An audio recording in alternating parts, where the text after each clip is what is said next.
ನಮ್ಗೆ ಯಾಕಂದ್ರೆ ಇನ್ನೊಂದು ನನ್ನ ಅನುಭವ ಹೇಳ್ತೀನಿ.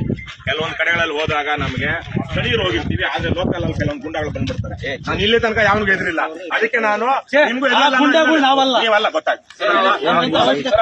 ಒಂದಷ್ಟು ಈ ಗ್ರಾಮದಲ್ಲಿ ನಮ್ಮ ನಿಲ್ಸಂಗ್ ಕೇಳಿದ್ರಷ್ಟೇ ದೂರಾಗಿದ್ದ ಕಷ್ಟ ಹಾಸ್ಪಿಟ್ಲು ಕಾಯಿಲೆ ಒಂದು ಪ್ರತಿಯೊಂದು ಇಷ್ಟಲ್ಲೂ ನಮ್ಮ ರಿಸಲ್ಟ್ ಆಗಿದೆ. ನಮ್ಮಿಂದ ಕೇಳಬಾರ್ದಂತ. ಆದ್ರೆ ಈ ವಿಚಾರದಲ್ಲಿ ನನಗೆ ನೀವು ಸರಿ ಮಾಡಿದೀರ ಅಂತ ಅನ್ಸುತ್ತೆ. ನಮಗೆ ಮಾಹಿತಿ ಎಷ್ಟು ಗೊತ್ತಿದೆ ಅಷ್ಟೊಂದು ಮಾಡಿದೀರಿ.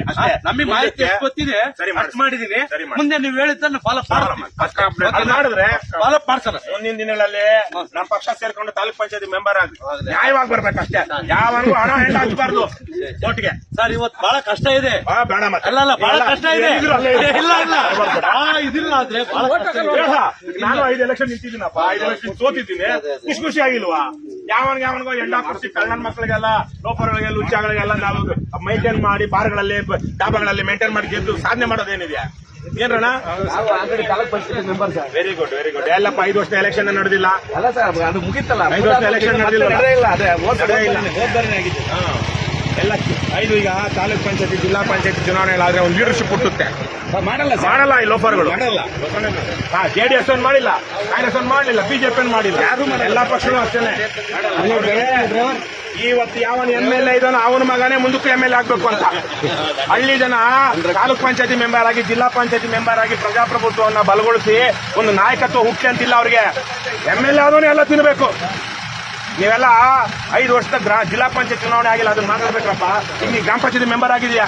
ಈಗ ತಾಲೂಕ್ ಪಂಚಾಯತಿ ಮೆಂಬರ್ ಆಗಿದ್ದವರು ಜಿಲ್ಲಾ ಪಂಚಾಯತಿ ಮೆಂಬರ್ ಆಗ್ಬೇಕು ಬೇಡವಾ? ಕೊಡ್ಲಿಲ್ಲ ಅಂದ್ರೆ ಗ್ರಾಮ ಪಂಚಾಯತಿ ಅದೊಂದು ತಾಲೂಕ್ ಪಂಚಾಯತಿಗೆ, ತಾಲೂಕ್ ಪಂಚಾಯತಿ ಅದೊಂದು ಜಿಲ್ಲಾ ಪಂಚಾಯತಿ ಅದೊಂದು MLAಗೆ ಆ ರೀತಿ ಲೀಡರ್ಶಿಪ್ ಬೆಳಿಬೇಕು. ಬಂದ್ಬಿಡ್ತಾರೆ ಕಳ್ಳನ ಮಕ್ಕಳು ಎಲ್ಲ ಹಲ್ಕಾಲುಗಳು ದುಡ್ಡು ಮಾಡ್ಕೊಂಡು ಕೆನಕ್ ಬಿಸಾಕ್ಬಿಡ್ತಾರೆ. ಈಗ ಊರಿಗೆ ಯಾವನೊಂದು ಗೊತ್ತಿರಲ್ಲ. ಹೊಸದುರ್ಗ ಎಷ್ಟೋ ಕಡೆಗಳಲ್ಲಿ MLA ಯಾವುದೋ ಕೋಲಾರದವನು ಬೆಂಗಳೂರವನು ಹೋಗಿ ಅಲ್ಲೆಲ್ಲೋ ನಿಂತ್ಕೊಳ್ತಾನೆ, ರಾಣೆಬೆನ್ನೂರಲ್ಲಿ, ಇನ್ಯಾವ್ಯಾವುದೋ ಊರಲ್ಲಿ. ಹೆಂಗೆ ದುಡ್ಡು ಯೋಚನೆ ಮಾಡೋಣ. ತಾಲೂಕ್ ಪಂಚಾಯತಿ ಜಿಲ್ಲಾ ಪಂಚಾಯತಿ ಆಗಿ ನಿಮ್ಮೂರಲ್ಲೇ ಲೀಡರ್ಗಳು ಹುಟ್ಲಿ, ನ್ಯಾಯವಾಗಿ ಮಾಡ್ಲಿ. ನಿಮಗೆ ಸಮಸ್ಯೆ ಆಗುತ್ತೆ. ಅಪ್ಡೇಟ್ ಎಲ್ಲ ಏನಿದೆಯೋ ಅದು ಮಾಡಿ. ಅದೇ ಅಪ್ಡೇಟ್ ಎಲ್ಲ ರೆಡಿ ಮಾಡಿ. ನಮ್ಗೇನು ಅಪ್ಡೇಟ್ ಮಾಡ್ಬೇಡಿ ನೀವು. ನಿಮ್ ನಂಬರು ನಮ್ಮ ಹತ್ರ ಎಲ್ಲ ನಮ್ಗೆ ಫೋನು ಬೇಡ. ನೀವೇನಿದೆಯೋ ಕಾನೂನು ಪ್ರಕಾರ ಮಾಡಿ. ಒಳ್ಳೇದಾಗ್ಲಿ. ಏನೋ ಸ್ವಲ್ಪ ಅಣ್ಣ ತಮ್ಮಂದ್ರು ಊರಲ್ಲೇ ಇರೋರು ಅವ್ರಿಗೆಲ್ಲ ಕಷ್ಟ 100% ಸರ್. ನಾವಂತೂ ಯಾವತ್ತೂ ಏನೋ ಇರ್ಬೋದು. ಇವತ್ತು ನಿಮ್ದು ಕಂಪಲ್ಷನ್ಸ್, ಆದ್ರೆ ಊರವರು ಹೇಳ್ತಾ ಇದ್ದಾರೆ ಸಮಸ್ಯೆ ಆಗಿದೆ ಅಂತ. ಆಮೇಲೆ ಎಲ್ಲ ರಹಸ್ಯ ಮತದಾನ. ನೆಕ್ಸ್ಟ್ ಟೈಮ್ ನೀವು ನಿಲ್ಬೇಕು ಅನ್ಕೊಂಡ್ರು ಎಷ್ಟೇ ದುಡ್ಡು ಖರ್ಚು ಮಾಡಿದ್ರು ಜನ ಮನ್ಸು ಮಾಡಿದ್ರೆ ಅಲ್ವಾ? ಮನೆಗೆ ಯಾರ ಜೊತೆಗೆ ನಿಲ್ಬೇಕು? ಊರಿನ ಜೊತೆಗೆ ಜನದ ಜೊತೆಗೆ ಊರಲ್ಲೇ ನಂಗೆ ಗೆಲ್ಬೇಕು ಸರ್. ಬೇರೆ ಊರಲ್ಲಿ ಗೆಲ್ಲೋದು ದೊಡ್ಡದಲ್ಲ. ಹೌದು, ನಮ್ಮ ಊರಲ್ಲಿ ಗೆಲ್ಬೇಕು. ಅದಕ್ಕೆ ಕಷ್ಟ ಇರುತ್ತೆ ಹಿಂಗ ಆಗ್ಬಿಟ್ಟೆ ಅಂತ ಹೇಳ್ತಾರೆ. ಓಕೆ, ಸರಿ.